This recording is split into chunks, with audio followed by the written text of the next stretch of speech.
और बात है एसआईआर की, जिस पर पश्चिम बंगाल की मुख्यमंत्री ममता बनर्जी और समाजवादी पार्टी के अध्यक्ष अखिलेश यादव ने नया दांव चल दिया है। ममता बनर्जी आज एसआईआर पर सुप्रीम कोर्ट में नजर आई तो अखिलेश ने फॉर्म 7 को लेकर मोर्चा खोल दिया है। रिपोर्ट देखिए।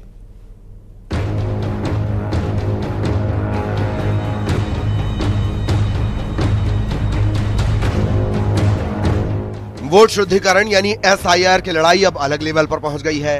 एसआईआर के मुद्दे पर पश्चिम बंगाल के मुख्यमंत्री ममता बनर्जी आज खुद सुप्रीम कोर्ट में मौजूद रहीं और अपनी दलीलें अदालत के सामने रखीं। दरअसल तृणमूल कांग्रेस अध्यक्ष ने चुनाव आयोग की ओर से बंगाल में जारी एसआईआर के खिलाफ रिट याचिका दायर की। इस पर आज सुनवाई हुई। Chief justice of India Suryakant की अगुवाई वाली बेंच में यूं तो मुख्यमंत्री ममता बनर्जी की ओर से केस की पैरवी के लिए सीनियर वकील श्याम दीवान मौजूद थे, लेकिन ममता बनर्जी ने अदालत में खुद खड़े होकर संक्षेप में मौखिक रूप से अपनी बातें रखी। देश के न्यायिक इतिहास में ऐसा पहली बार हुआ है कि एक प्रदेश की मौजूदा मुख्यमंत्री ने सुप्रीम कोर्ट में खुद ही जुबानी दलीलें पेश की, जिसे सुनने के बाद सुप्रीम कोर्ट ने चुनाव आयोग को नोटिस जारी कर अगले सोमवार तक जवाब दाखिल करने को कहा है। Sir, the problem is always our lawyers fight for the case and they're fighting from the beginning. We are also. But sir, when everything is finished, when we are not getting justice, when justice is crying behind the door, I quote Rabindranath Tagore, then we thought that we are not getting justice anywhere. So many times I have written 6 letters to Election Commission, including all the details, but no reply, sir.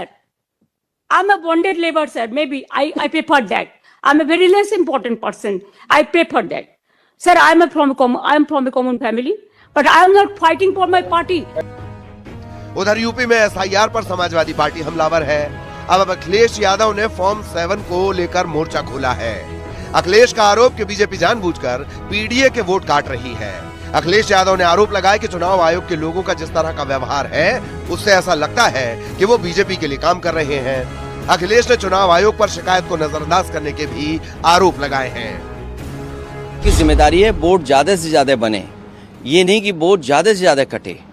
और फिर जिस तरह का उनका व्यवहार है election commission के लोगों का, लगता है कि बीजेपी के लिए काम कर रहे हैं। मैंने कल ही कई जानकारी दी हैं जिसमें एसआईआर को लेकर के जो फॉर्म भरे गए हैं और जो शिकायत करता है वो अंगूठा मारता है, उसके दस्तखत कराए हुए हैं। जो व्यक्ति अंगूठा मारता है उसके दस्तखत कराए हैं। अगर उस फॉर्म की भी शिकायत करते हैं तो ना एसडीएम पे कार्रवाई है, ना डीएम पे कार्रवाई है, ना कमिश्नर से नोटिस दिया है, किसी पे कोई कार्रवाई नहीं है। एसआईआर को लेकर ममता बनर्जी और अखिलेश यादव लगातार बीजेपी और चुनाव आयोग को घेर रहे हैं। समाजवादी पार्टी जहां ये साबित करना चाहती है कि पीडीए के साथ जुल्म हो रहा है, तो ममता बनर्जी का आरोप कि बंगाल को टारगेट किया जा रहा है। सवाल ममता का ये भी है कि अगर घुसपैठ के नाम पर एसआईआर बंगाल में हो रहा है तो असम और पूर्वोत्तर में क्यों नहीं। Bureau report, news 18। नमस्कार, स्वागत है आपका न्यूज़ 18 मध्य प्रदेश छत्तीसगढ़ में और आप देख रहे हैं खबर असरदार। तो चलिए खबरों की शुरुआत करते हैं। संसद परिसर में आज राजनीति का वो चेहरा दिखा जहां शब्दों ने शिष्टाचार की सीमा तोड़ दी। पुराने साथी आमने सामने आए लेकिन हाथ नहीं मिले। तंज चले, आरोप लगे और कैमरों में कैद हो गया दोस्ती से दुश्मनी तक का सफर। राहुल गांधी और केंद्रीय मंत्री रवनीत सिंह बिट्टू के बीच हुई ये तीखी नोकझोंक अब सियासत का नया सियासी बवंडर बन चुकी है।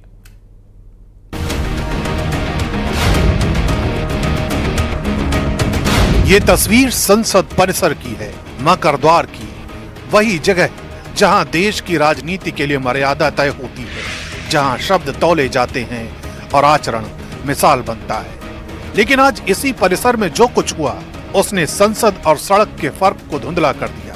कांग्रेस सांसद राहुल गांधी और केंद्रीय मंत्री रवनीत सिंह बिट्टू आमने सामने आए। कैमरे चालू थे, माहौल गर्म था और राजनीतिक शुचिता की सीमाएं फिसलती नजर आईं। जो दृश्य सामने आया वो संसदीय बहस नहीं बल्कि सड़क छाप तंज की तस्वीर बन गया।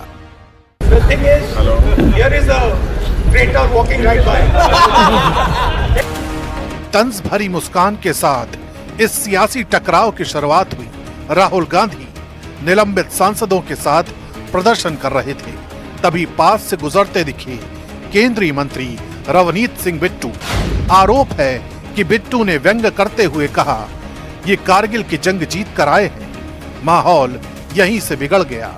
राहुल गांधी 2 कदम आगे बढ़े और बिट्टू को सीधे गद्दार कह दिया। बात संभालने के लिए हाथ बढ़ाया गया, लेकिन हाथ नहीं मिले। जवाब में बिट्टू ने पलटकर कहा, देश के दुश्मन। कुछ सेकंड की ये बातचीत राजनीति की लंबी कहानी बन गई। The thing is, here is a traitor walking right by. Take a look at the face. That's what it looks like. Hello, brother. My traitor friend. Don't worry, you'll come back. सियासी तापमान बढ़ा तो BJP भी खुलकर मैदान में आई। Party के वरिष्ठ नेता मनजिंदर सिंह सिरसा ने राहुल गांधी पर सीधा हमला बोला। उन्होंने कहा, सरदार कभी गद्दार नहीं हो सकता। मैं राहुल गांधी जी, अगर कोई गद्दार है तो आप हैं। सिख सरदार है, वो कभी गद्दार नहीं हो सकता।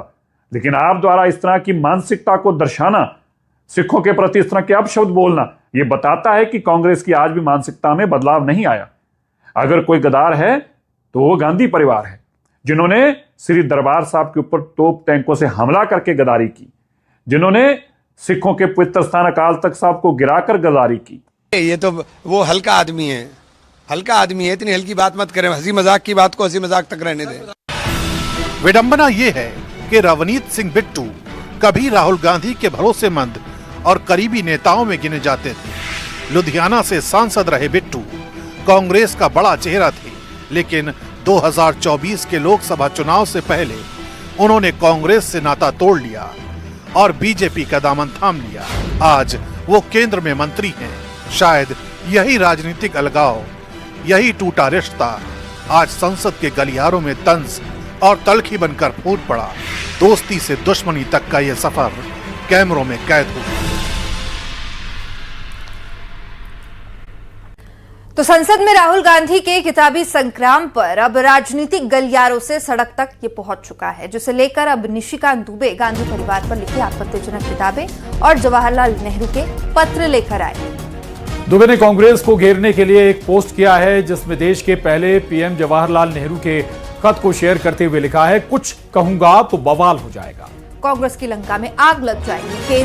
नेहरू गांधी परिवार जानी दुश्मन हो जाएगा। और बीजेपी सांसद के पोस्ट के मुताबिक जवाहरलाल नेहरू 30 जनवरी 1961 को एक लेटर लिखते हैं और इसमें कहते हैं कि माय डियर करिप्पा, मुझे आपके 26 और 27 जनवरी के 2 खत मिले। ये अच्छी बात होगी अगर आप एडवीना माउंटबेटन मेमोरियल फंड की मदद से के लिए कोई डांस प्रोग्राम या फिर कोई शो करें, लेकिन मुझे डर है कि मैं बेंगलोर में ऐसे किसी शो में शामिल नहीं हो पाऊंगा।